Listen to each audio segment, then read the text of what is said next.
My mom refused to pick up my sick daughter from school. "I'm not your babysitter," she said.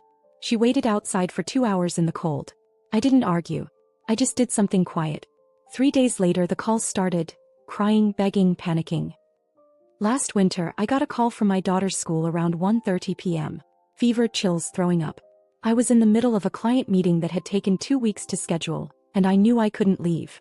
I had never asked my mom for anything big, not since I'd moved out at 19. But that day I made an exception. I called her and asked if she could pick up Lily. The school was 10 minutes from her house. I explained everything, how sick Lily was, how I was stuck until 3, how all she needed to do was pick her up and keep her warm at her place for a bit until I got there. I even offered to bring groceries over the next day or pay her back for gas. He cut me off. "I'm not your babysitter." That's all she said. Not even a sorry. Then she hung up. It wasn't the first time she acted cold, but it was the first time it hurt someone other than me. Lily is 7. She's never asked anyone for much. She had the flu and she was scared. The nurse had to leave early that day, so they moved her to the front office. Then the receptionist said she couldn't stay there either. Too many germs. So they told her to wait by the front entrance until someone came. I didn't know that part until later.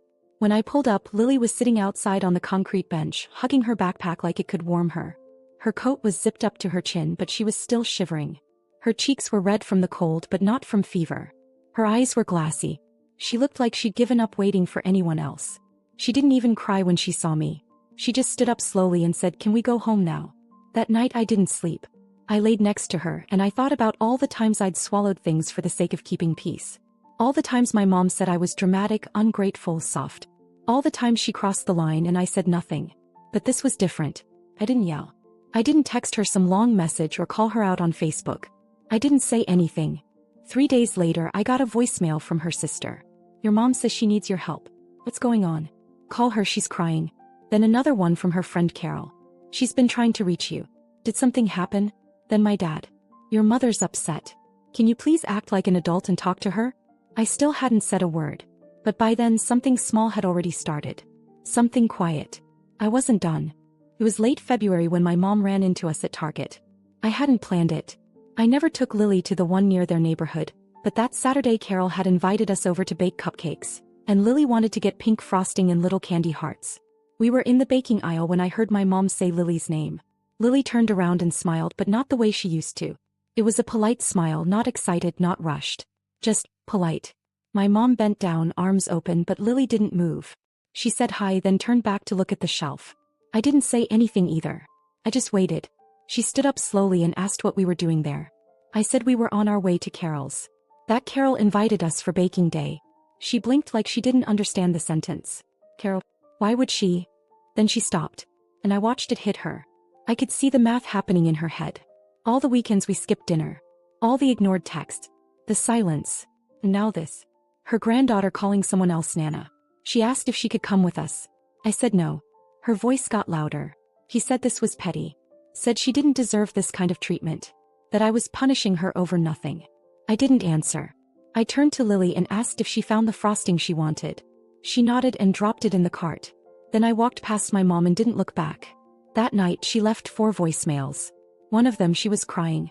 One of them she sounded angry. One of them she begged. She said she missed Lily. That she was sorry if she came off the wrong way. That she didn't realize how serious I was about all this. But I knew she wasn't sorry about what she did. She was sorry she got left out. The next morning I got a call from my dad. I didn't pick up. Then he texted, "You've made your point. She's miserable. What do you want from her?" I didn't reply. Because I already had what I wanted. He was finally feeling it. And I wasn't done yet. It was the Saturday before Valentine's Day, and Carol had invited us over to bake cupcakes and make little heart crafts with the kids. Lily had been talking about it all week. She picked out a sparkly apron from her closet that morning and insisted we stop at the store for pink frosting and candy hearts. I almost didn't go to that Target. It was the one near my parents' house. But I figured it was early enough and we'd be in and out. We were in the baking aisle when I heard someone behind us say Lily's name. That fake sweet tone that always had a little edge under it. I didn't even need to turn around. Lily did though. He said hi. Just hi. No hug, no excitement, no running over. Just a flat little hi. Then she turned back and asked me if we could get the rainbow sprinkles too. My mom stood there with a smile frozen on her face. She looked at me waiting for something. I said nothing. I picked up a bag of flour and pretended to compare it to another brand. She asked what we were doing there. I told her we were on our way to Carol's baking day. She blinked like I'd spoken another language. Carol, why are you going to Carol's? I said nothing. She laughed a little and said she could come too. That she hadn't seen Lily in a while and it would be good to catch up. I didn't even pretend to consider it. I just said no, you're not invited. That was it. And she didn't know what to do with it. Her smile dropped. She asked if this was really still about the school thing. That she hadn't realized I was going to drag it out this long. She kept saying how it wasn't a big deal, that everyone was overreacting, that she didn't mean anything by it. Lily, completely unaware of the tension, was still comparing sprinkle jars. I leaned down and asked if she was ready. She nodded. As we walked away, I could feel my mom staring after us. She didn't say anything else. But I knew it wasn't over. That night, the voicemails started again. 4 in a row. One where she cried. One where she said I was cruel. One where she said she didn't even remember what she'd done wrong. And one where she begged to talk to Lily. The next morning my dad called. I didn't pick up. He texted instead. You've made your point. She's miserable. What do you want from her? I stared at the message for a long time. I didn't write back. Because it was never about making a point. It was about proving something I'd tried to ignore for years. That she had never really cared for Lily the way she pretended to. That when it counted, she saw her as my problem, not her granddaughter. But now that someone else was stepping up, someone who wasn't related by blood, someone who didn't owe anything to Lily, it was starting to eat her alive. And the best part? I hadn't yelled. I hadn't argued. I hadn't made a scene. I just disappeared. And I wasn't done yet. By the end of February, I was already used to ignoring their calls. My mom had switched from angry to emotional and then to guilt-tripping. My dad stuck to his usual strategy, pretending none of it was happening. And Lily? She didn't even ask about them anymore. Then something unexpected happened. I got a letter in the mail. A formal one. Thick cream paper, expensive envelope. From my parents' attorney. I almost tossed it, but curiosity got me. It was a notice. My mom and dad had updated their will. Apparently, I was no longer the executor. That job now belonged to my cousin Rachel. The one who once called Lily a drama queen for crying at her 5th birthday party when someone popped her balloon. I read it twice, laughed once, then set it down. It was the most transparent move yet. They wanted me to feel cut out. Like I was being punished. But it felt like a relief. 3 days later, Lily's birthday came around. She wanted to have it at the trampoline park. Just a few friends from school, some pizza, nothing over the top. Carol helped organize everything. She even made the cake, chocolate with raspberry layers. I didn't invite my parents. Not because I wanted to make a statement, but because it didn't even occur to me. That's how far gone it already was. But they came anyway. I saw them walk in right as we lit the candles. They stood by the door holding a gift bag and a camera. My mom had on that bright lipstick she only wears when she's trying too hard. My dad looked like he didn't even want to be there. Lily saw them. Her face didn't change. She leaned over and whispered to me, I don't want to open their gift. I nodded. We blew out the candles. Moved on. They stood there through the whole party like awkward guests at a wedding they weren't invited to. When it ended, they came over and tried to hug Lily. She stepped behind me and waved instead. My mom handed me the gift bag and said, I hope you're proud of what you've done. I said, you came to a child's party uninvited and are now blaming the child. That's impressive. She didn't say another word. I gave the gift bag to Carol. Told her to toss it or donate it. She didn't even ask questions. Just nodded and set it aside like she already knew. That night, I got another text from my dad. You're hurting your mother. This has gone too far. That's when I realized something important. They still thought this was about them. They hadn't even considered that maybe this was about Lily. About what she needed. About how she'd been left in the cold, literally, and now wanted nothing to do with the people who didn't come for her when it mattered. They thought this was some stunt. Tantrum. They didn't realize this wasn't punishment. It was protection. And things were about to get even colder for them. March came in hard that year. Cold, icy, relentless. One Thursday night just before midnight, my phone lit up with a call from my dad. I let it ring. A minute later, a text came through. Power's out. Your mom slipped on the porch. I can't get the car out. Can you come help? I stared at the screen for a long time. I could picture their driveway. Steep, poorly shoveled, exactly the kind of thing my mom always refused help with. She'd once told me she didn't need a man with a truck to do what she could do herself. She was like that. Until it didn't work out. I texted back one word. No. No follow-up. No explanation. I turned my phone face down and went back to bed. In the morning, there were 7 missed calls and 2 voicemails. One from my dad sounding frantic. One from my mom crying. I didn't listen to either. I called Carol instead and asked if she wanted to take Lily to the kids' museum that day. We made a whole thing of it. Pancakes, crafts, a movie. Lily laughed so hard at one point she got hiccups. She never asked where Grandma was. Later that week I heard from Rachel, the cousin from the will. She called to say my mom had fractured her wrist and my dad had thrown his back out trying to help her.